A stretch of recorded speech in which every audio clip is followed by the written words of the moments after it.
네, 여러분 안녕하십니까? 12월 14일 수요일 아침 매일 성경 묵상 함께 나누겠습니다. 오늘은 전도서 9장 뒷부분이죠. 9장 11절에서 18절까지 말씀을 함께 보겠는데요. 제가 앞에 11절, 12절을 읽어드립니다. 내가 다시 헤아려 보니 빠른 경주자들이라고 선창하는 것이 아니며 용사들이라고 전쟁에 승리하는 것이 아니며 지혜자들이라고 음식물을 얻는 것도 아니며 명철자들이라고 재물을 얻는 것도 아니며 지식인들이라고 은총을 입는 것이 아니니 이는 시기와 기회는 그들 모두에게 임함이니라. 분명히 사람은 자기의 시기도 알지 못하나니 물고기들이 재난의 그물에 걸리고 새들이 올무에 걸림같이 인생들도 재앙의 날이 그들에게 호련히 임하면 거기에 걸리느니라. 아멘. 오늘 본문의 말씀을 통해 힘과 권력보다 강한 지혜, 힘과 권력보다 강한 지혜라는 제목으로 말씀을 증거하겠습니다. 강한 지혜에 대한 이야기인데요. 지혜가 어떤 것보다도 강하다는 거예요. 그러나 그 지혜도 결국은 한계가 있다. 그러니까 인간에게 임한 지혜들을 말하죠. 지혜에 한계가 있다는 거예요. 또 인간의 시기와 때와 또 기회들을 우리가 결정하는 것이 아니라는 것을 알게 됩니다. 어제 죽음 앞에 선 인간이 결국은 그것을 피해갈 수 없는 것처럼 우리가 인생의 시기와 때도 하나님의 주권에 달려있기 때문에 인간의 지혜는 한계가 있고, 그래서 한계가 없는 하나님의 지혜 속으로 들어가지 않고서는 이 모순을 극복할 수 없다는 것이죠. 그래서 첫 번째로 오늘 시간과 기회의 주인이 바로 하나님이니까 하나님을 경외하라고 이야기하고 있습니다. 아까 말한 대로 11절로 보면 내가 다시 헤아려 보니 빠른 경주자들이라고 선착, 즉 열심히 달리고 세계 최고의 선수라고 꼭 1등 하는 것이 아니라는 거예요. 그날의 컨디션이나 또 여러 가지 상황에 따라 꼭 1등 하는 것은 아니라는 거죠. 또 용사가 아주 용맹해도 꼭 전쟁에 승리하는 것은 아니라는 거죠. 그 용사가 우연히 날아온 활에 맞기도 하고 칼에 맞기도 해서 전쟁에 패하기도 한다는 거예요. 지혜자들이라고 뭐 음식물을 얻는 것도 아니고 또 명철하고 똑똑한 사람이라고 재물을 받는 것도 아니고 지식이 많은 사람이라고 은총을 입는 것도 아니라는 거예요. 결국 시기와 기회가 임해야 그것이 가능하다는 거예요. 그 때에 태어나야 되고 그 시기에 그 사업을 시작한다든가 그 일과 그 운동을 시작했을 때 그것이 가능한 것이죠. 그래서 이 시기와 기회를 누가 할 수 있냐? 아무도 모른다는 거예요. 결국 하나님만이 우리 인간의 그 능력에 따라 성공하고 또는 실패하기도 하고 또는 뭐 평범하게 살기도 하는 것을 그걸 이상하게 여기지 말라는 거예요. 왜냐? 그런 능력과 지혜가 있어도 그 시기와 때 또 그것을 결정하는 분은 하나님이기 때문이라는 거죠. 그래서 우리는 오히려 하나님을 경외하며 살아가는 그러한 사람이 되어야 되겠습니다. 사람의 능력이나 재능이 성공이나 또 꼭 성취나 업적을 만드는 것이 아니라는 거예요. 하나님이 주권적으로 그것을 결정한다는 것입니다. 그래서 우리가 이렇게 보면은 저 사람이 저렇게까지 성경할 사람이 아닌데 참 운이 좋다 이렇게 이야기하기도 하죠.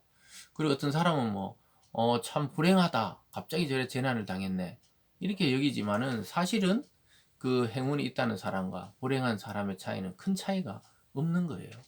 하나님이 바라볼 때는 그냥 없는 겁니다. 어떤 사람에게 기회를 줘보기도 하고 어떤 사람이 기회를 빼앗았기도 하고 어떤 사람에게는 어떤 시기에 나타나서 영웅처럼 살아가는 것처럼 보이기도 하지만 또 어떤 사람은 그냥 평범하거나 전혀 기억되지 못하는 사람으로 살게 하는데 그것이 꼭 나쁜 것들이 아니라는 거예요. 그래서 우리가 유명해진다고 그것이 훌륭한 사람이 된 것이고 또 뭐 아무 무명으로 살아간다고 아무도 못 알아준다고 실패한 인생이 아니라는 것입니다.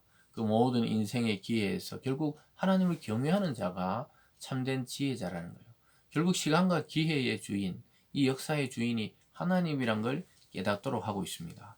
오늘 두 번째 보면 가난한 자의 지혜에 대해서 나오고 있습니다. 가난한 자가 지혜가 굉장히 뛰어나서 어떤 성을 구하는 이야기가 나와요.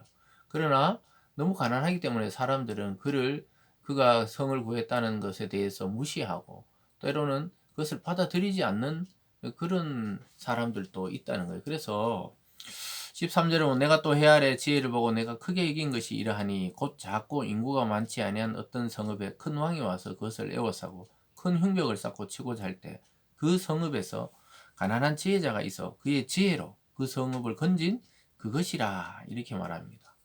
어떤 성읍이 있어가지고 그 작은 성읍인데 막 큰 왕, 이 힘이 있는 왕이 와서 에워싸고 그걸 무너뜨리려 했다는 거예요.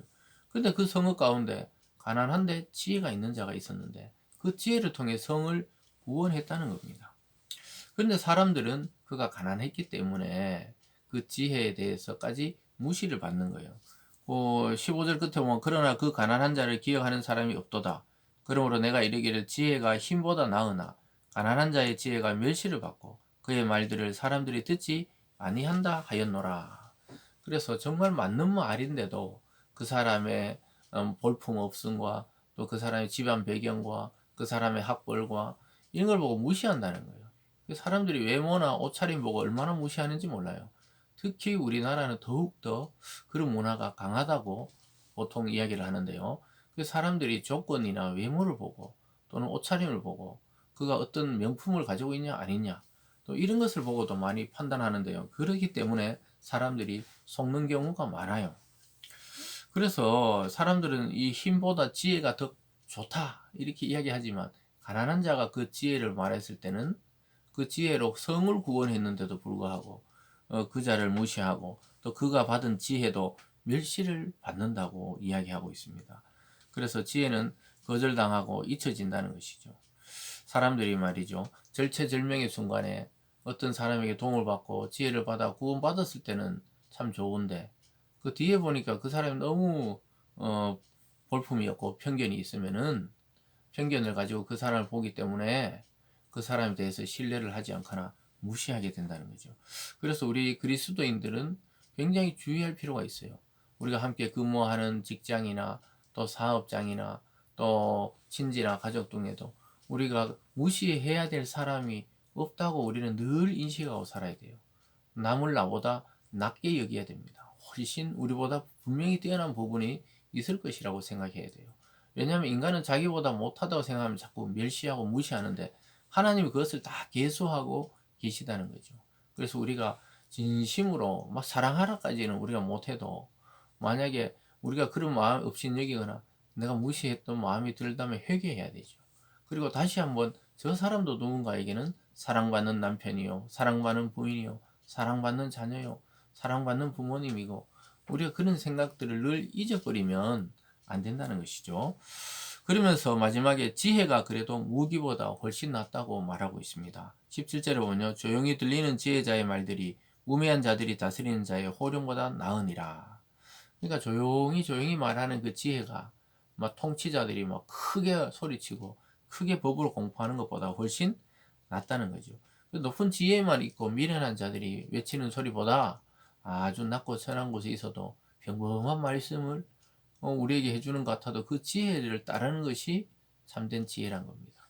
주님께서 가장 낮은 곳에 오시니까 유대 종교 지도자들이나 예루살렘에 있던 사람이 얼마나 예수님 무시했습니까? 그의 겉모습과 그의 외모와 그의 출신을 보고는 다들 무시했지만 그가 바로 메시아, 구원자였다는 사실입니다. 어떤 성의 가난한 자가 그 지혜로 그 성을 구하듯이 그 우리가 볼품없는 어린 양 같은 참 힘없는 그분이 온 세상과 우주를 구원할 메시아였다는 사실을 우리는 늘 기억을 해야 됩니다. 오늘 바로 그것이죠. 조용히 와서 예수님은 큰 소리로 외치고 작은 또 막 사람들을 저주하지 않았죠. 사랑으로 외치고 이랬는데 사람들은 무시했지만 결국 그분이 온 세상의 구주시고 온 세상을 구원할 자였다는 것이죠. 18절에 지혜가 무기보다 나으니라. 그러나 죄인 한 사람이 많은 선을 무너지게 하느니라. 전쟁에서 지혜가 있으면 결국 많은 군대들을 물리치고 이기기도 합니다. 그런데 이 악한 자들, 죄인이 여러 가지 선을 이룬 것을 한꺼번에 무너뜨리기도 한다는 거예요. 악한 자가 나타나서 모든 나라를 전쟁의 소용돌이로 몰아가기도 하고 또 여러 가지 사람들을 억압하기도 하고 이런 일들이 역사 가운데 많이 일어나죠. 그래서 참 인간의 지혜가 때로는 인간의 이 어리석음을 막지 못할 때도 있어요. 말을 듣지 않는 거거든요. 그래서 우리가 이 세상을 살아가면서 우리가 의지해야 될 것은 힘이나 권력이나 이 세상의 부나 이런 게 아니고 하나님으로부터 오는 참된 지혜를 내 양식으로 삼고 내 삶의 기준으로 삼을 때 흔들리지 않는 신앙과 삶으로 나가게 되는 것이죠. 그래서 우리는 늘 생각하기를 인간의 지혜에는 참 좋은 것이지만 한계가 있다는 거예요. 그래서 우리는 한계가 없으신 하나님의 지혜를 믿고 의지해서 끝까지 시간과 때로는 기회들을 통해 우리를 이끄시고 섭리하시는 하나님을 신뢰해야 되겠습니다. 오늘 이 하루도 우리가 이 말씀을 잘 묵상하시면서 내 주위의 사람을 무시하지 않고 하나님을 존중하며 하나님의 지혜를 따라 선한 열매 맺는 하루 되시길 바랍니다. 기도하겠습니다. 사랑의 하나님 아버지, 우리는 참 어리석고 우매할 때가 많이 있습니다. 하나님, 우리에게 하나님의 지혜가 임하게 도우시고 말씀을 깨닫는 은혜가 있게 하시고 사람들을 무시하지 않고 존중하는 그런 마음으로 살아가는 오늘이 되게 하여 주시옵소서. 감사드리며 예수님 이름으로 기도드리옵나이다. 아멘.